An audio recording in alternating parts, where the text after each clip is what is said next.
we are so excited today as we continue our series on childhood trauma and all that that involves and all the ways to heal from that. I was really excited to come across Helen, who's using a very, I would say not old, but not new medium to help us communicate through those feelings, but also in a non-aggressive way. So I'm so excited to hear how she uses her tool to help people kind of communicate and work through their trauma. So Helen, we're excited to have you today. Yes, thank you. Thank you for having me. I indeed use puppets, and I started using puppets when I was a teacher, and I became a teacher because I wanted to make a difference in a child's life.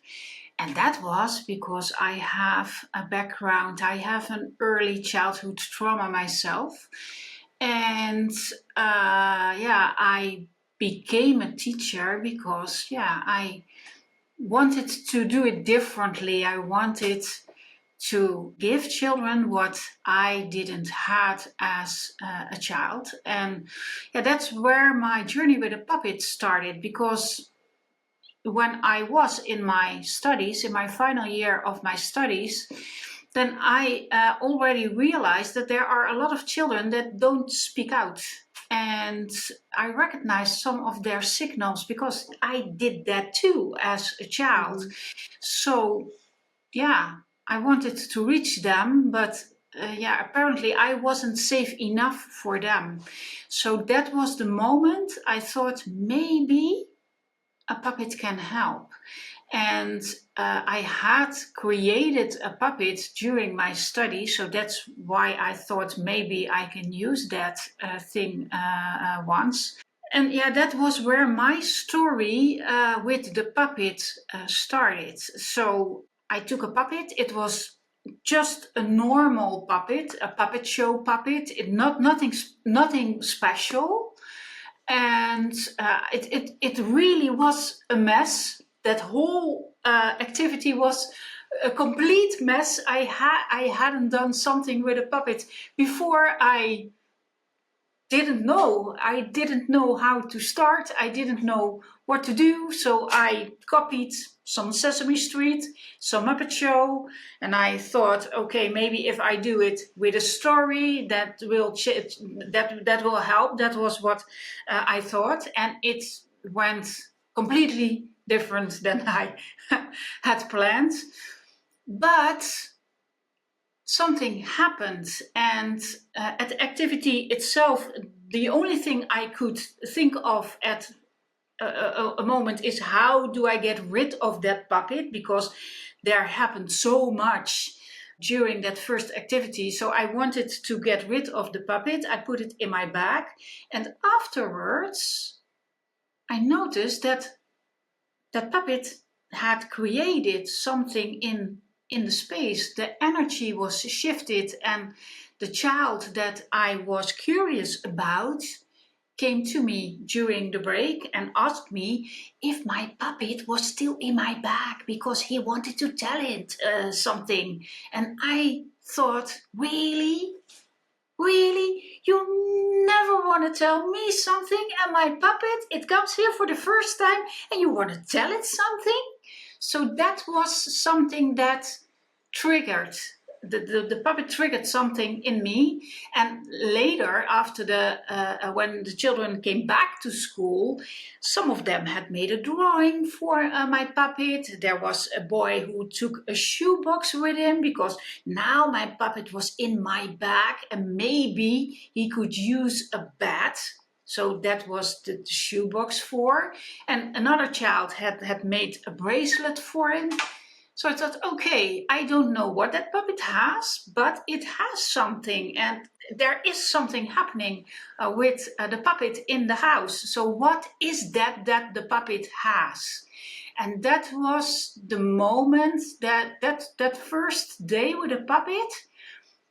Yeah, that was the moment I thought, okay, I want to know more about this puppet. I want to know why the impact of that puppet is so different from mine, because, the children reacted as the puppet was their friend. So yeah, how could I use it? That was what I wanted to know at that moment.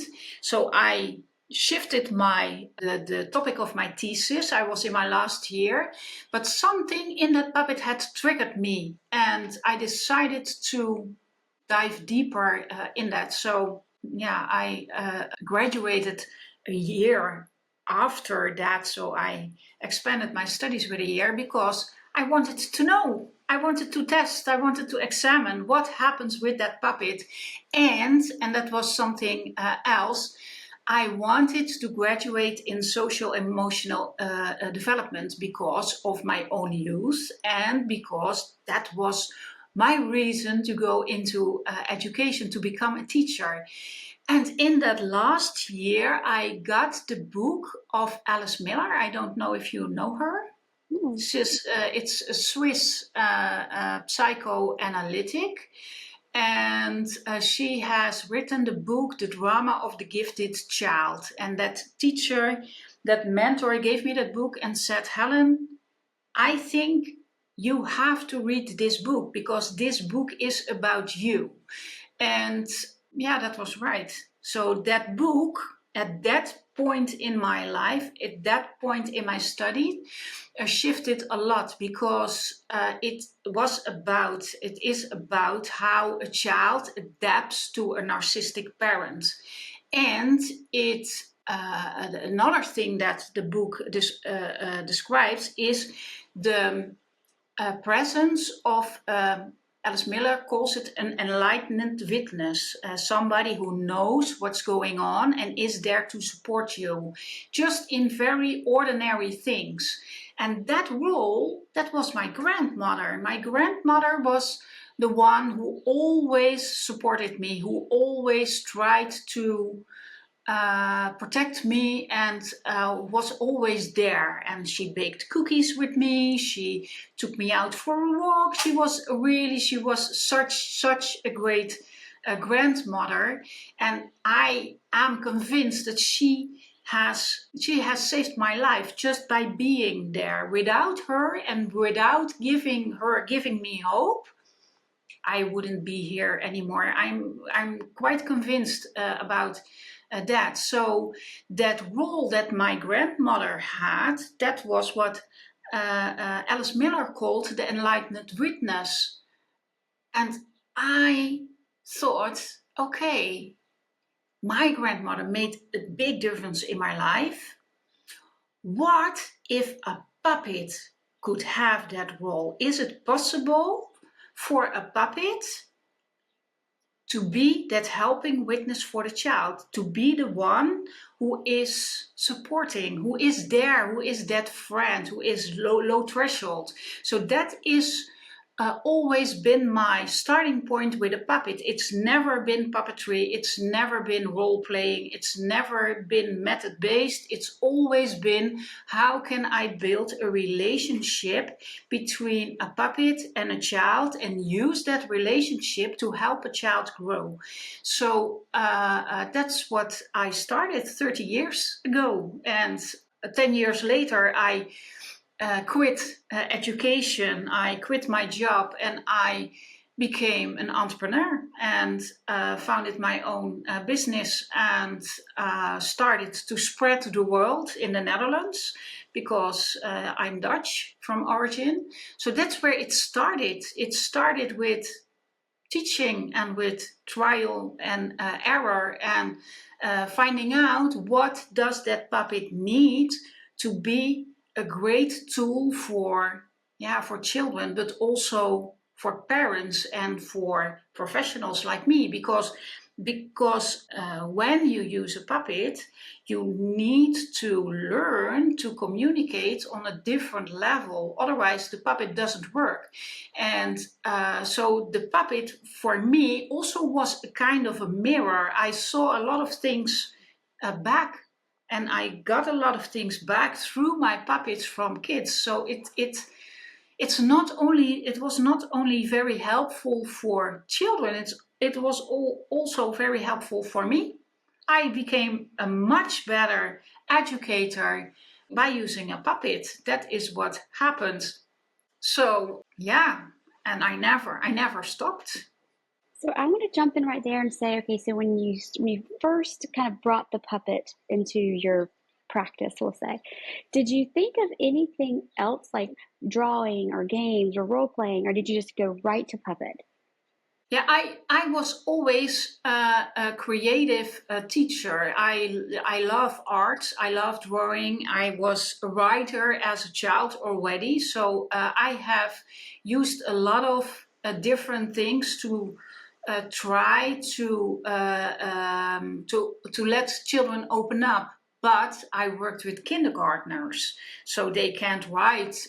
They can't write. So you can play, but what I noticed was that my presence as an adult often was felt as unsafe because I am the one and you are the one. All the adults for a child are the ones who can do this and say, okay, this is Mm-hmm. not good what you are doing, and you can, it can have consequences. Behavior can have consequences, and we all have a judgment. We all have Mm-hmm. judgment. So that was the reason that children didn't open up that easy to me, and I recognize that because I didn't do that as a child either. I created my own world, but I knew that I had to be a bit careful for adults. They were not always to trust. So when I saw the reactions of some children, I realized I'm not safe enough. I need something that is Mm-hmm. safer than me. And all the things that I do and I suggest are all things that come from me, and that keeps a bit unsafe for the children. Mm-hmm. So I need something different, and that's why I thought about the puppet. So that, and I had a puppet, so it was quite And easy to try something. and I can see too for children, unless it's like a peer-to-peer kind of a thing, it's usually an adult who is hurting them, either emotionally, verbally, physically. So I can see how it's hard to then trust, especially a teacher that you've not known that long, or just that a puppet has never harmed you. Like you don't have a memory of that. So I Yeah. can see how that would easily and a little bit faster kind of get their relationship. So you first started it with your kindergarteners, and now you said you're not in the classroom anymore. So how do you use the puppet now with children? I teach parents and professionals how to bridge that gap between them and the child. That is what I do now, because in the years that I was a teacher, I have tested a lot of things and discovered how it works, why a puppet works as it works, why the puppet is so safe for children, and if you succeed in keep the puppet that safe, then you can help children grow through a puppet. But what I noticed with my colleagues is that what I managed to do with a puppet, they didn't. So I wondered, what do they different than I do? And one of the things that they did different was they used a puppet as a second them, as a second educator, and that is what a lot of adults do. They grab a puppet. I have a puppet here. Hmm. They grab a puppet, and then the puppet does the same as they do. Yeah, and I then the can see puppet that. doesn't work. So that was something that I discovered, and that's a mistake I had made in the beginning too, because I copied the things that that I knew that I had seen, but all those examples are a very different kind, have a very different goal than what I was than what I wanted to do. I wanted to build a relationship. So the first weeks, a lot of children, when they meet a puppet, are very willing to do things and to do what the puppet asked them, even if it doesn't feel natural for them as a friend. But after a few weeks, and they do that because they think, okay, I want to be friend with the puppet, and maybe he will change, maybe he will become a real friend. But mostly between 3 and 4 weeks, then the child gives up, then the child loses interest if the puppet doesn't act as a real friend. Yes, because that is what they want. They want a friend. Yeah, so a puppet has to act as a friend too. And if you don't do that as an adult, then the puppet don't work. That's yeah, then it doesn't work. Yeah, it's very simple. Yeah. And that's what we discovered. And I discovered it because I saw what happened, and children that always were very enthusiastic about my puppet weren't enthusiastic anymore. So I asked them, "Hey, what's going on here? Don't you like the puppet?" Then I had a puppet that his name was Doki. "Don't you like Doki anymore?" And all the children say, "Yeah, but he's just like you. It's not a friend. He's not for me. He's for you."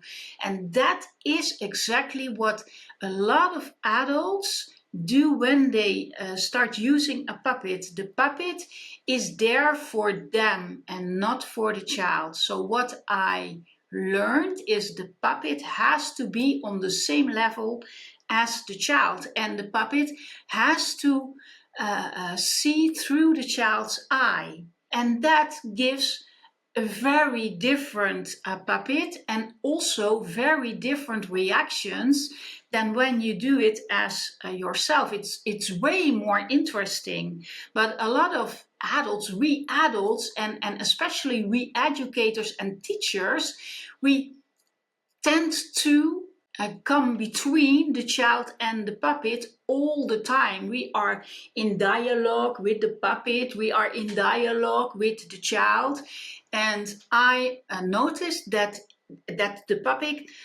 puppet works way better If I speak directly to the child and I don't interfere. So there are a few things, if you start with a puppet, that you have to realize. You have to realize what exactly does that puppet mean for a child, and why does that puppet lowers the threshold so much, because that are the things that you have to, how do you say that? That are the things that the puppet must have. Yeah, I have to be a friend. If they don't experience me as a friend, they don't tell me anything. No. So, kind of, what are some ways that you build friendship and that rapport with children with the puppet? Now, shall I tell how I do that? I always start if I see a new child. The first thing I do is say, "Hi, I'm Yane. Hi, how are you?" So I just start asking questions. I want to know who the other is. And if he or she doesn't want to tell me anything, I'm okay with that. I'm okay. If you're ready, I am too. Yeah, Just like a person. Like if you met someone yeah, on the playground, you would yeah, introduce yourself. You want to know how yeah, they are, what they're doing. yeah, I can yeah. now that you say it, I can completely see that thought process. Yeah, that's how I start. And when we have a bit of contact, then I ask, "Do you have brothers and sisters, or do you have a dog?" I want to know what is in the life of the other. Even if I know the whole situation, I have a lot of information about the child, my puppet doesn't have that. So she can start from the beginning. She can start with all those very logical questions, and That's the way that she is building a relationship. And if a child looks tired, then she says, Oh, you look tired. Are you tired? Did you slept well? or if a child has has a new haircut, Then we see that and we say, wow, you look very nice today. So that is how we start. Yes, that is how we start. And all the sensitive information or all the things that you as an adult want a puppet for, that has to wait a bit. Yeah, that has to wait till we have a relationship. yeah, because when you when you use a puppet and you start right away about sensitive topics, about being bullied, about maybe some kind of abuse or things that you want to know what's happening with you outside school, then a puppet is also unsafe. So you have to build a relationship first. Yeah, there has to be trust. There has to be trust in because without trust there will no that without trust there's no safety and there will be no information. Yeah. So, at what ages do you work with typically? Yeah, it depends if you work with a group or one-on-one. I have worked with children, very young children, from the age of 2 till 20, and sometimes even older, because it's all about the way that a puppet can connect to the world of experience of a child. And an 8-year-old, a 12-year-old, and even a 6-year-old, they know, everybody knows this is a puppet. We will not deny it. It's always fake. Yeah, it's always I am very very very fake, but the relationship I have with a child is not fake. That's real. That's real friendship. So, and if I'm you can I'm like give, wanting to talk to the puppet now. I'm like, oh, let me like Yeah, I get it's a very disarming yeah. Thank feeling. you. Yeah, you may ask me questions if you want. Yes, I yeah, Yeah. you can. So do so you like it's speaking with kids? sorry. Like, I mean, is that something like do you enjoy the conversations that you have with kids? Yeah, but I also like conversations with adults, but I like conversations with children more because they are more original. Yeah, they have more imagination, and most children, especially very young children, and I like to talk with them and hear what's on their minds and why they do what they do. And often I really can understand that.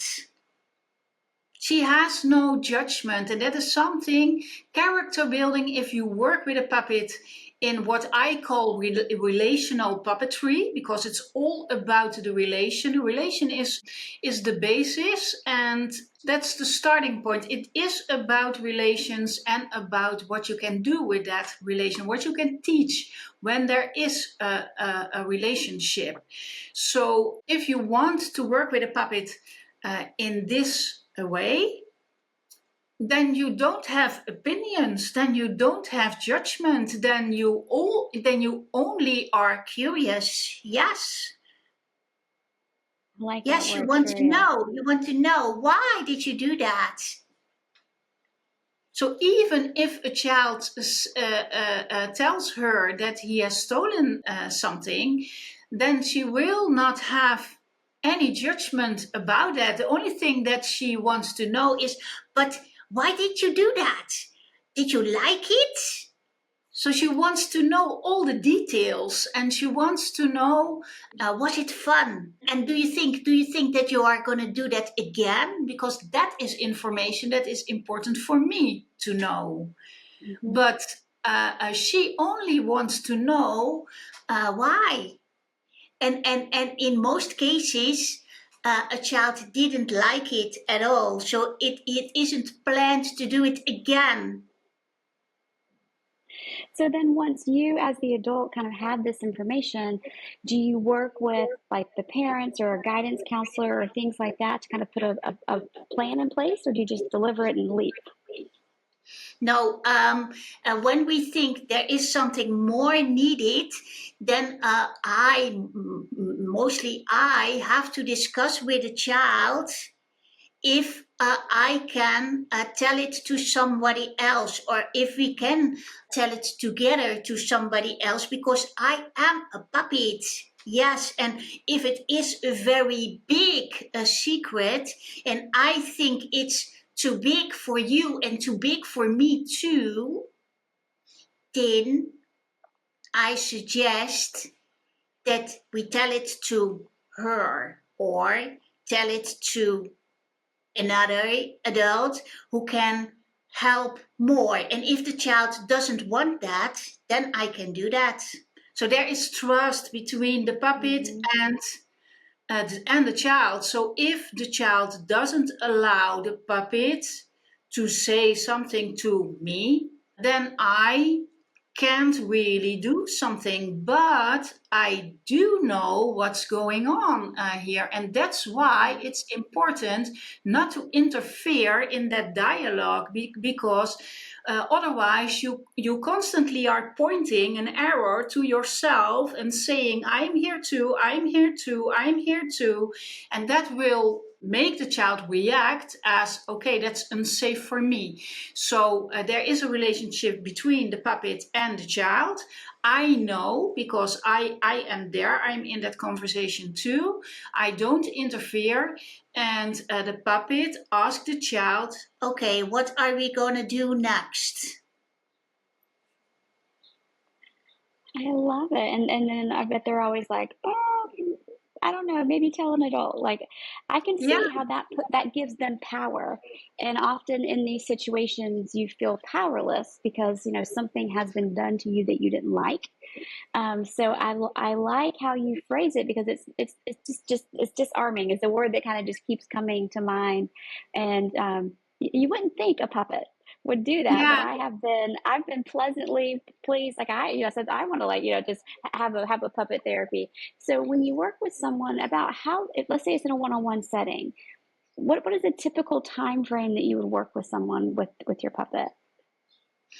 That depends from the goal. I have trained a lot of therapists in using a puppet, and my advice is always let the puppet come back every session with a child at the beginning and give him a piece of the session to conversate with the child, to interact, and to find new things out to lower the threshold, but not all the time. So it is a part of, and first you have to work on that relationship. So puppet is in most cases is there between 10-15 minutes at the Oh most. wow, okay. Yeah. Or if a child says, I don't want to tell anything to you, to the adult, but it will talk to me, then we can change that. Yeah, otherwise it's very quiet. Yeah. I like that. And what I do too is I make plans together with the child. If the child wants to tell me what's going on, and then I ask, but why don't you want to tell it to her, or to your mom? And then the child explains, and then I make a plan together with the child. Then I ask, but have you told your mother, or did you tell Helen about it already? Have you tried that? And if the child didn't try that, then I say, okay, maybe you can say this or you can say that. So I help to create sentences. Yes, I give it words. Words I think that help, that mothers don't feel offended or Helen doesn't feel offended if you use those words. So you can practice with me. Yeah. I love this. So let's say that someone wanted to reach out to you because they like what you're doing, and they either want to be a puppet practitioner. What would you call that? I call myself a puppetologist because what I do is psychology and working with Hmm. a puppet. And what I called it in the Netherlands was hand puppet coaching, because the puppet is a coach too. So you coach the Good to hear. child. But I do too, because I have a lot of wisdom in my head. So what we do, and we are a team, and we can work together quite well. And what I have learned is to transform my thoughts and the steps I want a child to take into language my puppet can use and that resonates with the child. So that is the main thing that I teach others when I train them. What is your goal? What do you want to do with a puppet? And how do you get there? What are the words that your puppet need? What is the character? Because A puppet needs a character. If you are not somebody, then a child will not connect with you. So you have to be someone. so we have character building is an important thing, but communication is the second very important thing. It's more about communication and connecting with a child on its level, on its own level, than that it is about playing technique. You need some playing technique, But more be a character and a communicator. Yes, a bridge builder. We call it a bridge builder. I love this. And so, if someone wanted to read the books that you've written and kind of just learn more about this, where's the best place to find you and follow you? You can find me on internet. You can find me on Facebook. You can find me on YouTube. What I do is very unique and it's very unique. It's a very unique approach, but it's very effective and playful and fun. And so if you Google me, my name, Helen Meurs, then you find me. Yes. And I am Yane, and I am her main puppet. The Well, most and that's important. my last question. So, what kind of pay do you get for being the puppet? What do you get in return for this? Love, a lot of love. And as a puppet, we have tried it, but you can't have a bank account as a puppet, so I can't get paid.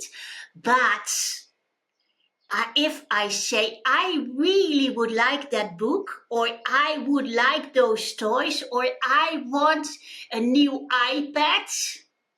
No, that new iPad I don't get, but then she buy it for me.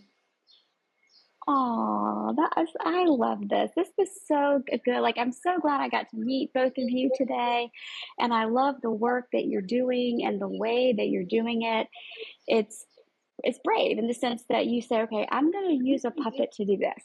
And then to figure out a very effective way to do that, it's amazing what you're doing. And so I'm so glad that I got to chat with you today and that we can share your information. We'll put it in the show notes for everybody so you can follow up with Helen. But this was just Yes. such an honor to meet you today, both of you today. Yes, thank you a lot, because most people don't think about a puppet when they want to reach a child. And I am doing this for 30 years now, and I've trained a lot of people, and I've noticed that they can do the same things as I do, because that puppet is, if you really understand what a puppet is and what a puppet can do, that puppet is so effective, and it's so much fun to work with a puppet. It's so playful. It's so, Yeah, it's so fun to have a puppet like me. Yeah, you are never alone. You are always a team. Yes, you have always someone to talk to. Yes, and even if I'm in the supermarket, then, and she is not with me when I am in the supermarket, but then I hear her voice when I am looking for vegetables. I hear her say, "No, no, no, no, no Brussels sprouts. I don't like them. Yes, can you bring some carrots for me?" So I hear her voice because we are such a team, and I know her so well. And so every place I am this week, I was in a museum, and I look around and I look through my own eyes, but also through her eyes, because and then something new is coming up, and it's always about, okay, how can I use this, what I have seen today or what is happening today, to start a new to use that information to start conversations with children. And that's what I do the most. I don't work that much with children anymore, but I do create a lot of angles for parents, for professionals, to use very common topics to start conversations and create materials around topics that we really think are interesting for children to know. Yeah, games with cards, with questions they can ask, that kind of things. Yeah. I love that. This has just been such a great experience meeting you, and I love what you're doing, and I'm so excited to just follow you and see more of what you're doing, and just really appreciate your time today. Yes, thank you. Yes, thank you. All right. I liked it to be here.